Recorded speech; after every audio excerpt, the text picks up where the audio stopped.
3, 2, 1. What's going on, everyone? You're watching Ash on Comics. My name is Ash, and joining me today, as always, we have Stan the Man, the legend, greatly missed icon of comics. Thanks for being here, Stan. Got a big iced tea, as always. Thanks, buddy. I appreciate that. And also, we got Forky, who's always with the channel. Forky is our resident expert on trash. He knows all about trash, and he knows he is not trash, right? You learned that lesson in Toy Story 4, buddy. Good for you. Stan knows all things great. Forky knows all things trash, and I just read comics. And I just finished reading the Venom, first 2 story arcs of Venom by Donny Cates, and mostly by, I want to say, Ryan Stegman, but he did miss a few issues, like here 7 and 8. I picked these up. These are digital copies. I picked the trades up on Comixology. I just got the single issues here because I like to. Anyways, that's a longer story, but you can pick up the trades on Comixology cheap. They're not on sale at the moment, but I picked them up for like two something a piece. Highly recommend it. Highly recommend. The first story arc, first 6 issues, sets up Venom in a whole new light than you may be used to. Donny Cates turns the character more into a cosmic character.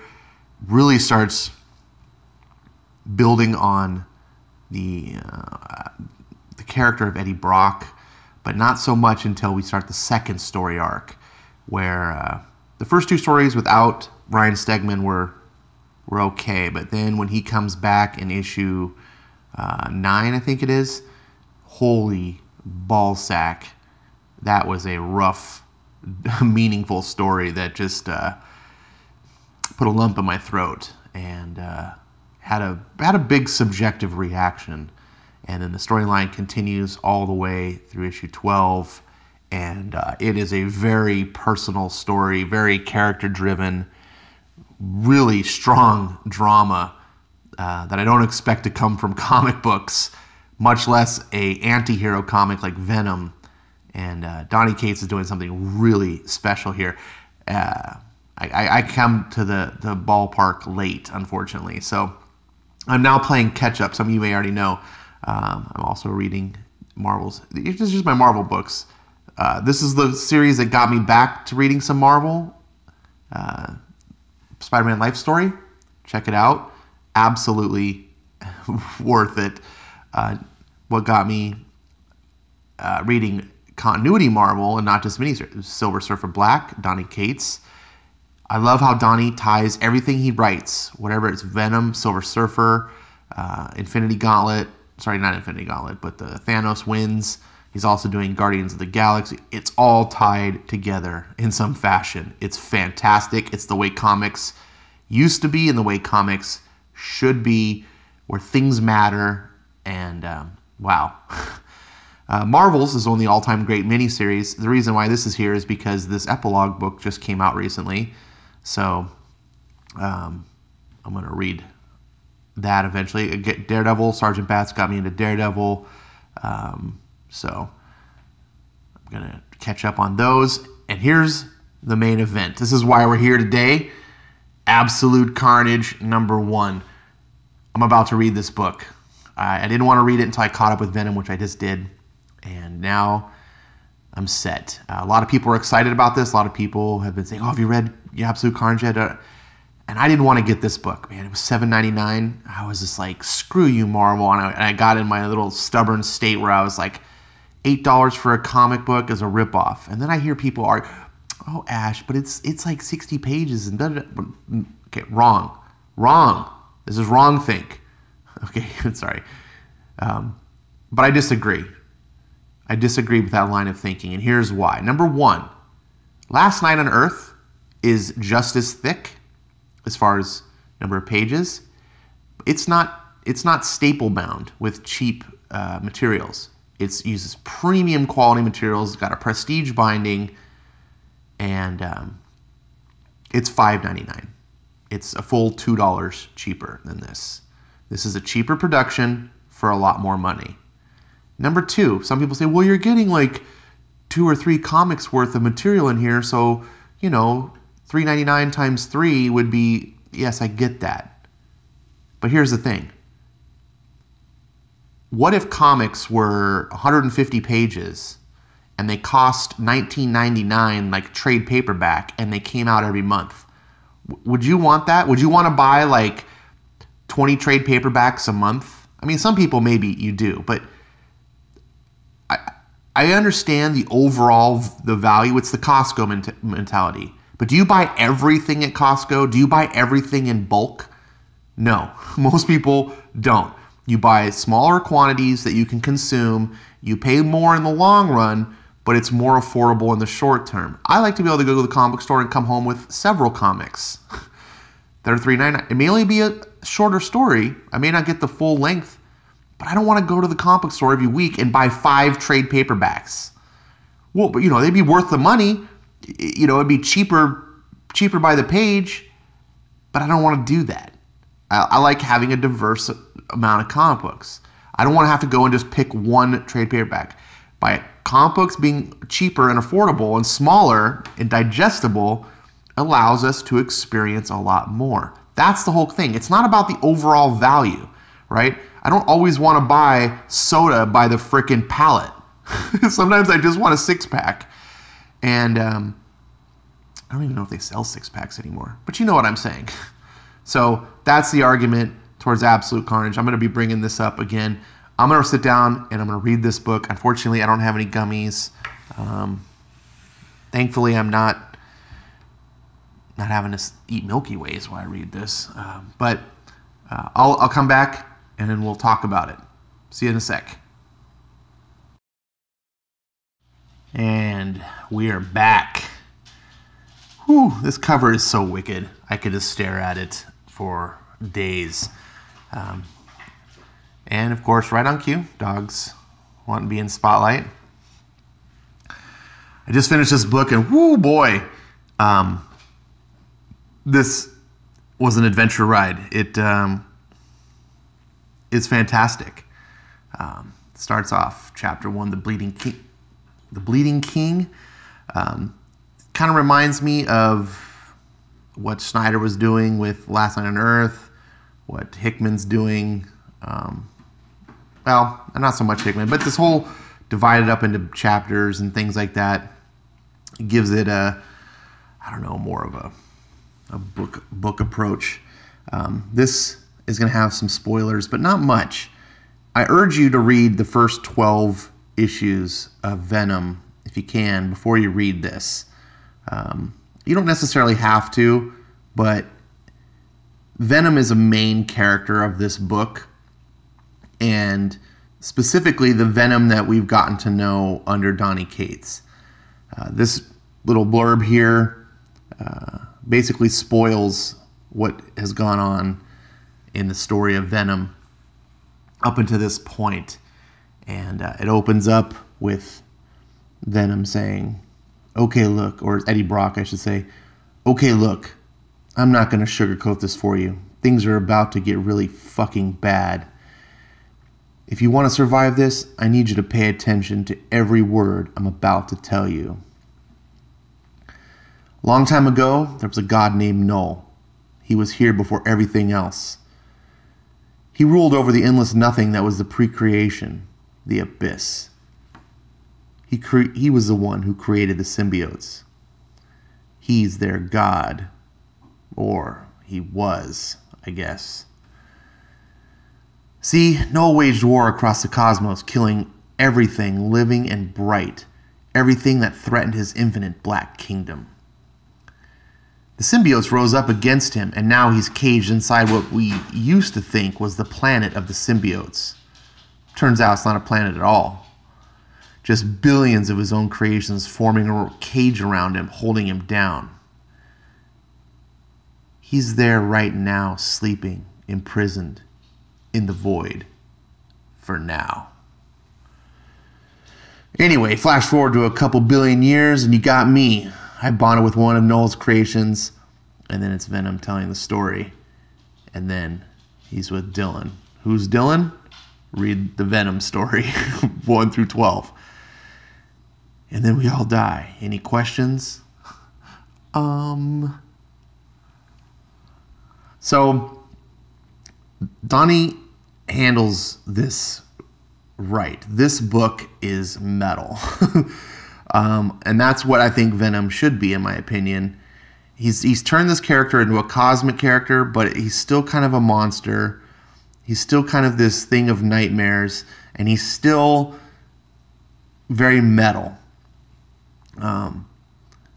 This story kind of picks up after the whole War of the Realms event that no longer really matters. That's why you only have to read issues 1 through 12. You don't really need to read the War of the Realms stuff. That was a throwaway event. Donny Cates now back with issue 16, but this is picking up after the first 12 issues. The whole thing is Cletus Cassidy is back, and there's a cult that's resurrected him, and the dragon symbiote from the Venom series. You're like, dragon symbiote? Yeah, again, you gotta read the Venom series. They've bonded Cletus. They've somehow resurrected Cletus, and they've bonded him to that symbiote. So what's interesting to me, oh, look at this great shot. What's interesting to me is that it's not really Carnage, right? It's Cletus Cassidy. But part of the thing that made Carnage was that, and forgive me, this has been over 20 years, but Carnage, to my recollection, was sort of the offspring of the Venom symbiote. It was sort of like a child, if you will. I have been out of the loop for 20 years of comics where Marvel's concerned, so I don't have a lot of that detail, but that's what I remember, the origin of Carnage coming around. And somehow there was something to do with Venom's offspring and there's some comic mumbo-jumbo that made Carnage even more powerful than the Venom symbiote. Somehow he was a mutated version of the yada, yada, yada. But that symbiote isn't around. Cletus is now bonded to the Grendel, the dragon, which is a different thing, and it's freaking powerful. But it's just weird to me. It's not actually Carnage in the sense that we remember. We get a really nice moment here where the the symbiote bonds back with Eddie Brock at the end of the 12-issue run of Venom. The suit leaves Eddie.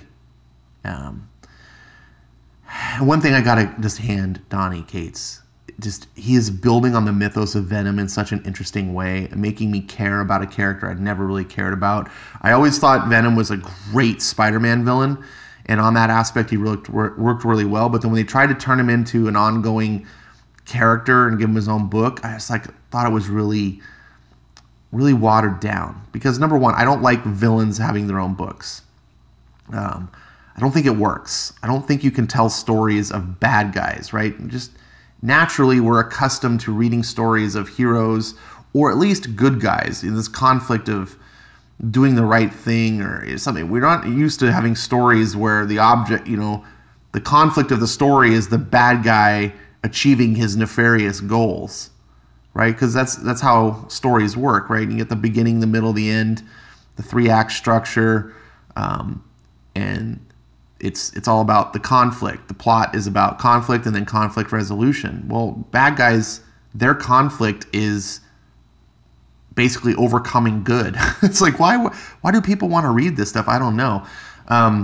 Venom, when they gave him his own book, they had to tone him down because no one at that time especially wanted to read a book about a complete psychopath monster killing machine. So they had to sort of he became protector of the innocent. He was like this wicked thing, but he had this weird sense of justice towards innocence. So that at least gave him some purpose. Well, Donnie's taken that a whole nother step further and gone into the broken psyche of Eddie Brock and his troubled past and his everything. And he's, he had a bad life. I mean, he did a horrible thing when he was young. And then you got this Venom symbiote, which was a thing of corruption. This is why Peter had to get rid of it.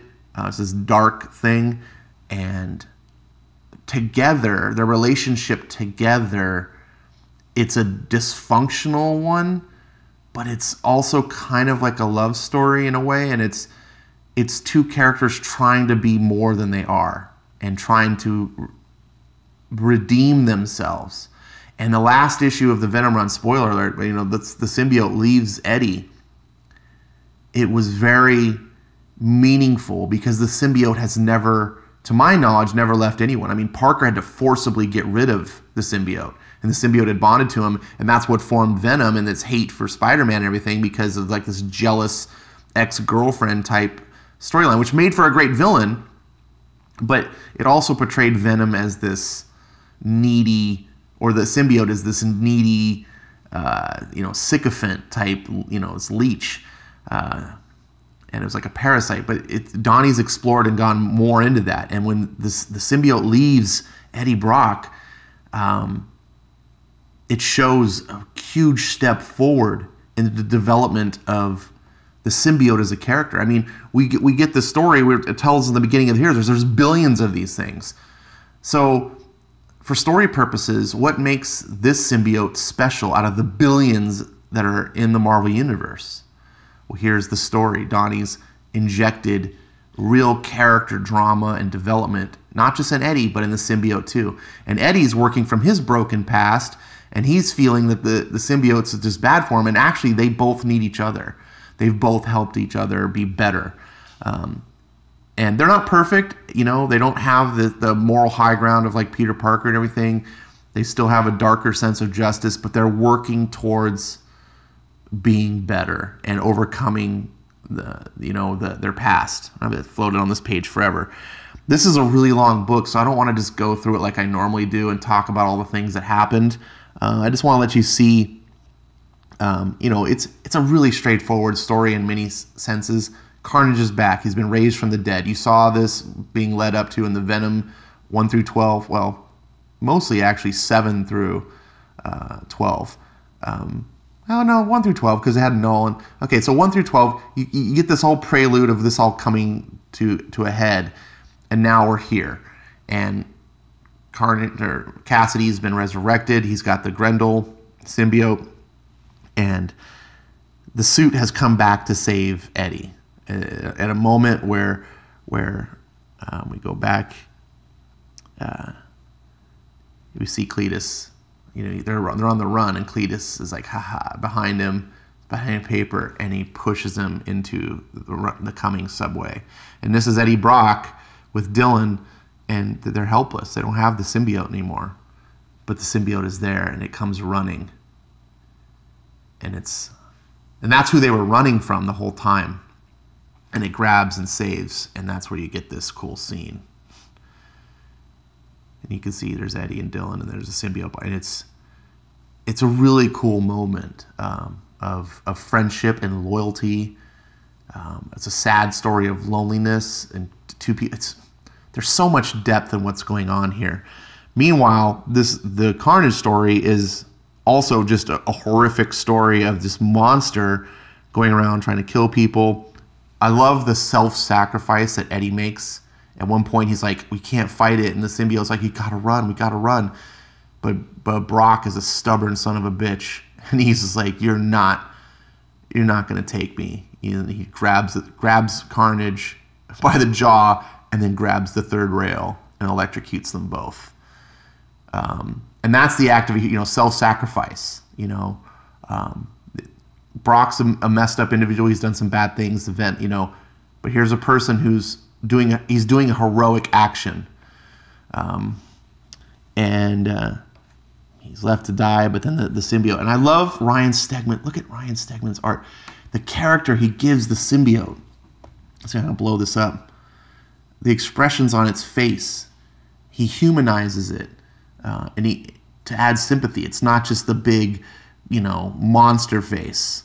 I love when he has these moments of it's not the scary. It's just the lonely, caring being that only knows how to do what it was made to do. But because of Eddie and everything, it's learning how to be more. broken off from its brothers, and it's broken off from the god Null, and it's becoming not trash. Forky understands the symbiote very well, I think. Wow. And then we get the scene where Eddie's like, I gotta do this thing, and he doesn't want to do it, but he's like, it's a bad idea, so therefore it must be the right idea. And he shows up, and this is a little weird. He knocks, and this black guy answers the door. I don't know. I'm like, is this Miles? Is that supposed to? I don't know. Hey man, I don't know what you're selling, but I've had enough Little League chocolate to last a lifetime. And he just sees Brock. Parker! And then it's for you. So whoever that guy is, which I'm assuming is Miles, or it's Peter's black gay lover, and I don't know. Peter just hangs out with his buddies, and everyone knows he's Spider-Man. Like this threw me off a little bit. That's why I thought it was Miles, because Miles knows his identity. So next week go, and they're at a diner, and they're trying to talk with Spider-Man, and he's telling him the whole story about, Cassie's back, and he's going after everyone that's ever worn the symbiote, which of course Spider-Man was the first. So he's in danger too. And we get some cool interactions. I've never seen Donny write Spider-Man. I don't think he's perfectly suited to write Spider-Man, and Spider-Man's really tough. I mean, writing witty dialogue and being funny and stuff is difficult even for the best writers. Not everyone can do it. But he manages, and he writes a cool character, and I'm interested. He's just better at different... I don't know. Maybe he should have channeled his Cosmic Ghost Rider with Spidey. Maybe that... I don't know. But it all worked out okay, and we get a lot of happenings in the news, and then Spider-Sense goes off, and these robbers come in, and it's like the Pulp Fiction. Everyone, it's a robbery! And they're just like, shit. They see Spider-Man. And then Spider-Man's like, flip a coin? And then Eddie's like, nah, you got it. Come on, Dylan, we can finish Spider-Man's fries. So then Spider-Man just goes and kicks ass and everything, and he's fighting, and then they're just watching, and it's like, pow, boom, chunk, boom, boom. You don't see what's happening. You just see this kind of stuff coming off camera, and they're like kind of having this discussion about what to do about Carnage as he's fighting these bad guys. And these must be really actually good criminals, because Spider-Man takes several frames to just take out a couple lowly thugs. And then people are clapping in the background, and Brock's just like, oh, Jesus. They're like, yay, Spidey. Meanwhile, the Maker is re-involved. Yep, by the way, the Maker is involved in the Venom 1 through 12. And here's an interesting thing. People have been talking about this with House of X. Notice the Maker, this dialogue is in lowercase, but everyone else in the comic is uppercase. See, there's Eddie in uppercase, Maker speaks in lowercase. He's the only one in the comic that speaks in lowercase. He's from another future. He's from the Ultimate Universe, right? So I believe he's from the Ultimate Universe.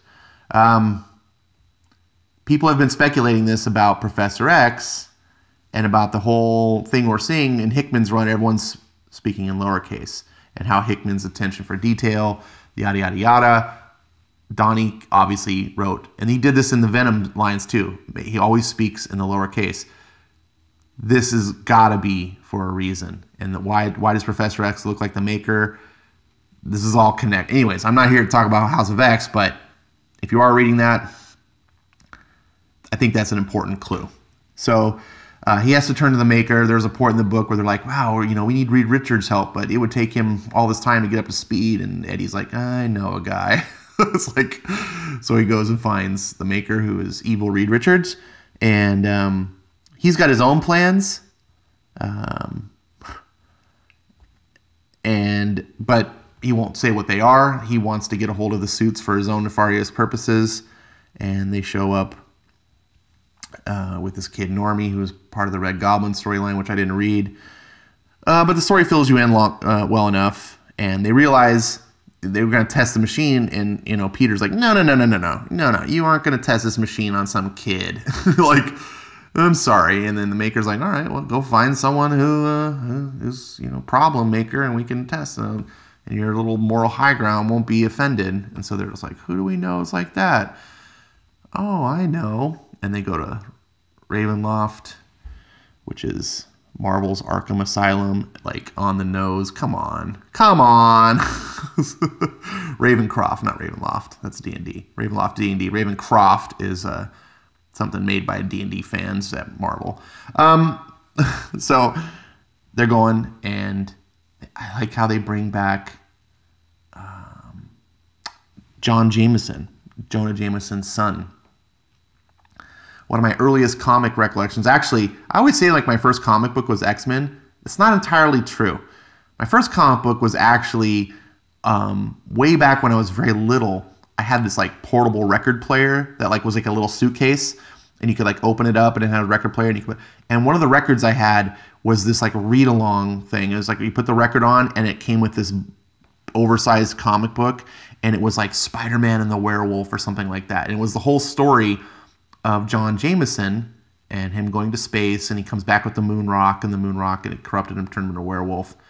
And I always thought in the movies, when the Sam Raimi movies came out, that they really should have used John Jameson to bring back the Venom symbiote. That's how they could have made Venom, is like, instead of, because Secret Wars wouldn't work in the movie world, but they could have used his, because he was in the Sam Raimi films, and he could have brought back this thing from the moon, and it was the Venom, but they didn't utilize that. But it was cool to see Donny Cates use his character here, and also remembering that he's a werewolf, because Venom kind of has some words with him, and John's like, I'm still a werewolf, if you ever want to compare monsters, I'm happy to, it's like, oh, that's cool. And it was just like a neat little homage. I don't know how much John Jameson's played in the past 20 years, but he wasn't really used that often, even back in the 80s and 90s when I read comics. But I like that he's there, and so he's helping them to break in and get to break out Norman Oswald. Is it Norman? Norman, or I forget which Oswald it is. I'm not saying. Yeah, Norman. The problem is our boy's already been infected, and shit's going off, and he's like, shoots the alarm. Things going off. Eddie's freaking out. He can't do anything. Spider-Man's like, what's going on? And then you get this really creepy scene. And it's like, wah, wah, wah. And it's all like red.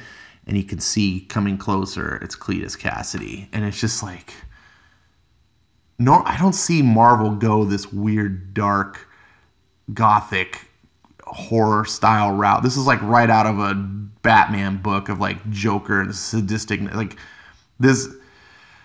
Cletus is like Batman or Marvel's Joker without the kooky crazy, he's crazy, but not the kooky goofiness. He's just sadistic evil. Just pure. This was really great. Well done. And just horrifying how they did everything. As much as a comic book can really be horrifying. And they get in a fight. And it's like he's gone by... You missed the part where he's got these little leeches or something that he rips out of his gut. He's walking by the prisons, and he's just like flick, flick, flick into the cells. And it's just like boom, boom, boom, boom, boom. And he's infected all the inmates. And now he's just like making an army as he's coming closer. And Spider-Man and Venom have to fight. And first they're like, we gotta run. But it's like, we can't run because the more people he gets... He's trying to get this thing called the Codex, which is this Venom DNA, the symbiote DNA that's left behind. Anytime a symbiote bonds with someone, they leave behind something. It's all comic mumbo jumbo. You can read to know more. But Cletus is trying to get these things for his own purposes, and each one he gets makes him stronger. So Spider-Man and Venom are like, we can't. If we just flee, he's gonna get Norman Oswald's Codex, and it's just going to make him stronger. The next one, we have to make our stand. So they make the stand, and then this happens. So they're like, oh, crap. And it's a big-ass fight, and I'm going to fast forward, and you need to read this for yourself. Look at this. The art in this is fantastic. And then they get in this finally get in Norman's cell. And Norman's just crazy. And it's like, isn't this a treat? And he's got a knife. And I don't know why he's got a knife in the cell. But Spider-Man's like, oh, my God. And he slashes at him. And they're just like, now the guy they're trying to save is trying to kill him. And it's just like Venom and Spider-Man together, like, used to be the most mortal of enemies. And now they're working together to go against, like, the greater monster. And it's just on. This is comics. And look at this is the final page. And you get Cletus is like, blah, ha, ha, ha, kill him? Pay attention, little bug. I'm not here to kill. Dear God, no, says Spider-Man. I'm here to make friends. And so now we've got new Grendel Carnage and Carnage Norman Oswald. Like, and then, of course, his... to be continued. And that's it. Fantastic.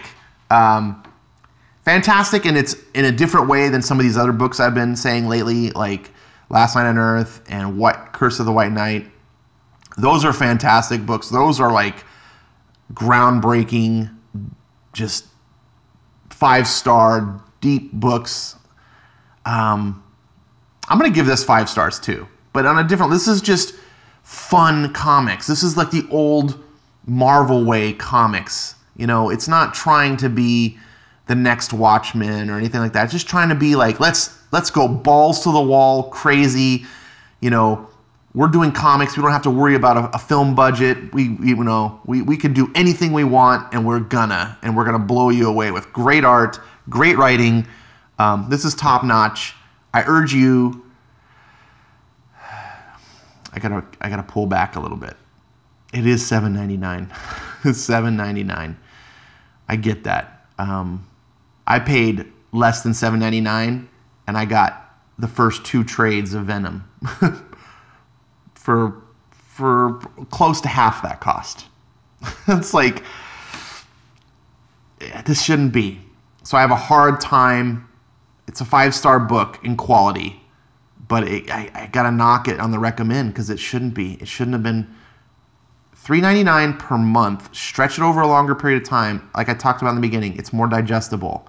I don't want to get... This is why there's that comic company that's like, we're going to release 6-issue series all on the same day. And I'm like, I don't want to buy 6 comics all on the same day. You need to stretch it out. So you might not be one of those people. Maybe you're a whale. Maybe you're a person who's got unlimited resources. You don't care about how much you spend on comics. That's fine. And you do you. I'm telling you what this comic is as far as quality and what I enjoyed. I really liked it. Stan Cates is doing really good work, and I know he's a big fan of yours. Thanks for being an inspiration to the new generation. Forky, thanks for being you, and I'm sure you like this story too. So everyone, go read this. If you don't want to buy it, someone you know probably bought it, and read their copy, right? Find a way to read it. Well, at least, an ethical way to read it. I'll see you next time. Please like, subscribe, put your comments below. And by the way, real shameless plug, Saturday morning, that's tomorrow, depending on when you're watching this,